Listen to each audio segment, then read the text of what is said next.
శ్రీమాత్రే నమ. జయ గురు దత్తాత్రేయ నమ. ఈ వీడియోలో మనం తులారాశి వారికి జూలై నెల మాస ఫలితాలు తెలుసుకుందాం. మరి తులారాశి వారికి ఈ నెలంతా కూడా ధనాన్ని ఐశ్వర్యాన్ని ఇచ్చే గ్రహాలు కుజ కేతువులు. ఏదైనా ఆ నెలలో జాతకుడు తన ఆర్థిక పరమైనటువంటి సమస్యల నుంచి బయటపడాలన్నా, చేసే ప్రయత్నంలో ఇతరుల సహకారం పొందాలన్నా 11వ స్థానంలో కేవలం ఒక గ్రహం ఉన్న జాతకుడు దాన్ని ఫుల్ఫిల్ చేసుకొని ముందుకు వెళ్ళే ప్రయత్నం జరుగుతూ ఉంటుంది. ఇప్పుడు కుజుడు లాభస్థానంలో ఉండి కేతువుతో కలిసి ఉన్నాడు. ఇద్దరు కూడా మన తులారాశి వారికి ధనాధిపతులుగా ఉన్నారు. ఇద్దరు లాభస్థానంలోకి రావడం వల్ల జాతకుడికి ఊహించిన దానికన్నా ఎక్కువ ధనం ఐశ్వర్యం ప్రాప్తి కలుగుతూ ఉంటుంది. అయితే సాధారణంగా కుజుడు భూముల ద్వారా స్థిరాస్తుల ద్వారా ఆదాయాన్ని ఇస్తాడు. మరి అన్నదమ్ముల ద్వారా కానీ మన వృత్తి ద్వారా కూడా ఆదాయం వస్తుంది. మనం ఏదైతే ఒక ధైర్యంగా నిర్ణయం తీసుకొని ఒక రిస్క్ చెకప్ చేసినా, ఒక మీడియేటర్గా వ్యవహరించినా, ఒక ల్యాండ్ డీలింగ్ చేసినా దానికి సంబంధించినటువంటి ఆదాయ వనరుల్ని మనకి కుజగ్రహం అందించడం జరుగుతుంది. ధనాధిపతిగా ఈ కుజుడు సింహరాశిలో ఉన్నాడు. అంటే ప్రభుత్వానికి సంబంధించినటువంటి దాంట్లో ఉండడం వల్ల మీకు ఒక ప్రభుత్వ కాంట్రాక్ట్ కానీ, ప్రభుత్వం ద్వారా పథకాలు రావడం కానీ, ఈ విధంగా ఏదో విధంగా మీకు వచ్చిన ధనానికి ప్రభుత్వం యొక్క లింకు కలిగి ఉంటుంది. స్వభావసిద్ధంగా మీరు ప్రభుత్వ ఉద్యోగంలో రాజకీయవేత్తలు అయి ఉంటే ప్రభుత్వం ద్వారా మీకు అన్ని సదుపాయాలు రావడం జరుగుతుంది. ఒక విధంగా ఒక ప్రమోషన్ లాంటిదో ఒక అభివృద్ధో 100% ఈ సమయంలో రావడం జరుగుతూ ఉంటుంది. ఇంకా కేతువు యొక్క ప్రభావం ఎలా ఉంటుందంటే, కేతువు తనకి అంటే జాతకుడికి ఏ రంగంలో అభివృద్ధి ఉంటుంది, ఎందులో జాతకుడు ప్రఖ్యాతి వహిస్తాడు అన్న విషయంలో ఆ మార్గంలోకి జాతకుడు వెళ్ళేంత వరకు కూడా ఏ విధంగా కూడా జాతకుడిని ప్రోత్సహించడం జరగదు. అంటే మీరు ఒక వైద్య వృత్తిలో ఉన్నారనుకుందాం, అప్పుడు మీకు పెద్దగా ప్రోత్సహించడం. మీరు మళ్ళా ఏ రాజకీయ రంగంలోకో లేదంటే ఒక ఆధ్యాత్మిక రంగంలోకి వెళ్ళినప్పుడు అప్పుడు రాహు మిమ్మల్ని చాలా సపోర్ట్ చేసి ఉన్నత శిఖరాలకు తీసుకెళ్ళడం జరుగుతుంటుంది. మరి ఆ మార్గంలో వెళ్ళడానికి నెమ్మదిగా కేతువు ప్రయత్నం చేస్తూ ఉంటాడు. అంటే ఇప్పుడు ఏంటంటే మీరు ఈ సమయంలో వృత్తిని మార్చడానికి ఒక విధమైన అవకాశాలు మీకు రావడం జరుగుతూ ఉంటుంది. ఇప్పటిదాకా మీరు ఒక వృత్తిలో ఉంటూ రేపటి నుంచి అంటే కొన్ని రోజుల తర్వాత ఒక సినిమా రంగంలోకో, రియల్ ఎస్టేట్ రంగంలోకో, ఇంకొక వ్యాపార రంగంలోకి వెళ్ళడం వల్ల అప్పుడు ఈ కేతువు మీకు సంపూర్ణంగా సహకరించడం జరుగుతుంది. అంటే మొత్తం మీద ఏదైనా ఆదాయ వనరులు పెరుగుతాయి. ధనాధిపతిగా కుటుంబ సభ్యులు సహకరిస్తారు. చాలా కాలంగా కుటుంబ సభ్యుల మధ్య ఉన్నటువంటి అభిప్రాయ భేదాలు పరిష్కారమై మీకు వారి సహకారం లభిస్తుంది. ఇంకా సప్తమాధిపతిగా మరి లాభస్థానంలో ఉండడం వల్ల మీ యొక్క జీవిత భాగస్వామికి ఆదాయం పెరుగుతుంది. అంటే చాలా సందర్భాల్లో ఎలక్షన్లు అవి వచ్చినప్పుడు ఈ భర్త గారికి అక్కడ క్వాలిఫై లేనప్పుడు భార్యని ఎలక్షన్లో నిల్చోబెట్టి ఆవిడ నెగ్గడం జరుగుతూ ఉంటుంది. కానీ పెత్తనం అంతా కూడా వీళ్ళే చేస్తూ ఉంటారు.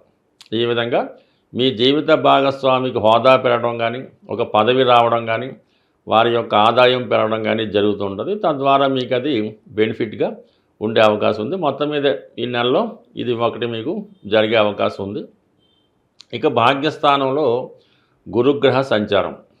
ఈ గురువు రవి కలిసి ఉండడం వల్ల వ్యక్తిగతంగా మీరు ఏ రంగంలో ఉన్నా అందులో మీకు కంపల్సరీగా ఒక గుర్తింపు రావడం జరుగుతూ ఉంటుంది.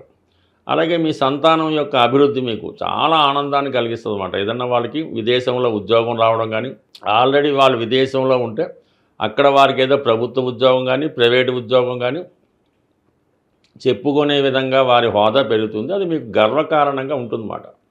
దాంతోపాటుగా మీకు కూడా ఒక రాజకీయ లబ్ధి రావడం కానీ, ఒక గుర్తింపు కానీ రావడం జరుగుతుంటుంది. అలాగే మీరు కూడా దూరంగా ఉన్నటువంటి పుణ్యక్షేత్రాలు దర్శించడం కానీ, లేదంటే ఒక విమాన ప్రయాణం ద్వారా ఒక దూర ప్రాంతం ప్రయాణం చేయడం కానీ కేవలం జరిగే అవకాశం ఉంది. మొత్తం మీద భాగ్యస్థానంలో ఉన్నటువంటి గురువు పంచమ దృష్టితో రాశిని వీక్షించడం వల్ల మీలో కూడా చక్కని మార్పు రావడం జరుగుతూ ఉంటుంది. చిన్న చిన్న బలహీనతలు, వీక్నెస్ ఉంటే వాటి నుంచి బయటపడి మిమ్మల్ని మీరు సంస్కరించుకునే ప్రయత్నం జరుగుతూ ఉంటుంది.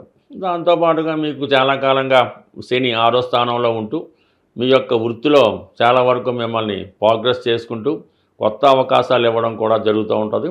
మొత్తం మీద ఏంటంటే ఈ తులారాశి వారికి ఏ ప్రయత్నం చేసినా అటు శుక్రగ్రహం, అటు శనిగ్రహం, అటు కుజగ్రహం కూడా లాభసాటిగా ఉన్నారు. ప్రస్తుతం రాశ్యాధిపతిగా ఉన్నటువంటి శుక్రుడు 8వ స్థానంలో సంచరిస్తూ ఉన్నాడు. అంటే అది శుక్రుడికి స్వక్షేత్రం అవటం వల్ల సేమ్ మనకి తులారాశిలో శుక్రుడు ఉంటే ఏ ఫలితమో ఆ ఫలితం రావడం జరుగుతుంది. దానివల్ల మీకు మీలో ఒక ఆకర్షణ పెరుగుతూ ఉంటుంది. ఎక్కడికి వెళ్ళినా కూడా ఇతరులను ఆకర్షించే ప్రయత్నంలో మీలో ఉన్నటువంటి టాలెంట్ గుర్తింపు వస్తుంది. మీరు ఒక సినిమా రంగంలో ఉన్నా ఏ రంగంలో ఉన్నా అనుకూలంగా ఉంటుంది. ముఖ్యంగా స్త్రీలకి చాలా వరకు ఆకర్షణగా కనబడతారు. ఈ సమయంలో చేసే వివాహ ప్రయత్నాలు ఫలిస్తాయి. అలాగే మీరు కళారంగంలో టీవీ సినిమాలో ఉంటే కొత్త అవకాశాలు వాటికి అవే ఎతుక్కొని రావడం జరుగుతుంటుంది. సో దేనికన్నా ప్రయత్నం అనేది ఇంపార్టెంటు. జాతకంలో గోచారరీత్యా ఎన్ని యోగాలు వచ్చినా మనం ప్రయత్నం చేసినప్పుడే ఆ ఫలితం రావడం జరుగుతుంటుంది. కాలక్షేపంగా ఇది వస్తుందని ఎదురు చూస్తే మాత్రం ఏది కూడా రాదు. అందువలన ప్రయత్నం చేయండి, మంచి ఫలితం మీకు ఈ సమయంలో రావడం గ్యారంటీ. సాధారణంగా మనకి ఈ గ్రహాల యొక్క సంచరిస్తున్నప్పుడు గ్రహాల యొక్క అనుకూలత కొరకు ఆ నెలలో కొన్ని ముఖ్యమైనటువంటి పండగలు కానీ కొన్ని పర్వదినాలు కానీ రావడం జరుగుతూ ఉంటుంది. మరి మనం ఏ నెలలో అయితే సమస్యలతో ఉన్నామో ఆ నెలలో వచ్చినటువంటి కామన్గా మాస శివరాత్రి, సంకష్ట చతుర్థి కామన్గా చేసుకుంటూ మరి ప్రత్యేకంగా ఈ జూలై నెల 25వ తారీఖు నుంచి అంటే జూలై 25 నుంచి శ్రావణ మాసం ప్రారంభమవుతుంది. శ్రావణ మాసం ప్రారంభంతోనే మనకి వరలక్ష్మి వ్రతం అంటే శుక్రవారం స్టార్ట్ అవుతాయి.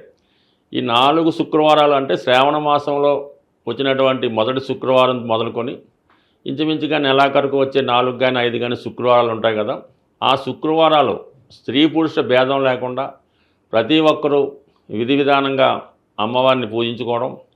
అంటే ఇంటికాడ వ్రతం చేసుకున్న వాళ్ళు చేసుకుంటారు, లేని వాళ్ళు అమ్మవారి ఆలయం దర్శించి అమ్మవారికి మీకు కలిగిన విధంగా ఏదో విధంగా అమ్మవారికి కానుకలు సమర్పించి మరి ఆ రోజంతా నియమంగా ఉండడం వలన వీలైతే ఆ రోజు కనకదారా స్తోత్రం పారాయణ చేయడం వల్ల కానీ ఏదన్నా మీ యొక్క కుటుంబంలో స్త్రీలకి అంటే మీకు మదరో సిస్టరో వదిన గారులకో ఏదో ఒక శుక్రవారం వాళ్ళకి చీర జాకెట్ అటువంటి పశు సంబంధించినటువంటి కానుకలు ఇవ్వడం వల్ల అంటే ముఖ్యంగా మీరు శ్రావణ మాసంలో మీ కుటుంబంలో ఉన్నటువంటి స్త్రీలని సంతోషపెట్టడం వల్ల మీ ఇంట్లో ధనలక్ష్మి కొలువు ఉంటుంది, మీకు కూడా ఏదో విధంగా ఐశ్వర్యం కలిసి వస్తుంది.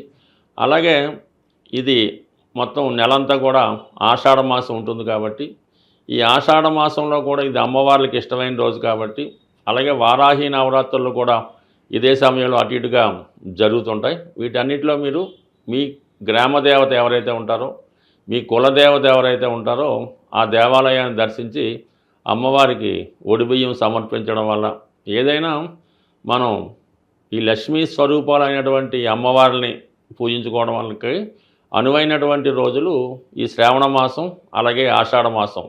అందువల్ల కంపల్సరిగా మీ గ్రామ దేవతను సందర్శించుకొని ఆ అమ్మవారి యొక్క ఆశీస్సులు పొందడం వల్ల ఆర్థిక పరంగా చాలా సక్సెస్ పొందడం జరుగుతూ ఉంటుంది. అలాగే వీలైతే ఈ నెలలో ఏదో ఒక సోమవారం కానీ ఏ రోజన్నా పర్లేదు శివాలయంలో మారేడు దళాలతో శివుణ్ణి అభిషేకం చేయడం వల్ల మీకు ఎటువంటి ఆర్థికపరమైన సమస్య ఉన్నా తొలగిపోయే అవకాశం ఉంటుంది. స్వస్తి.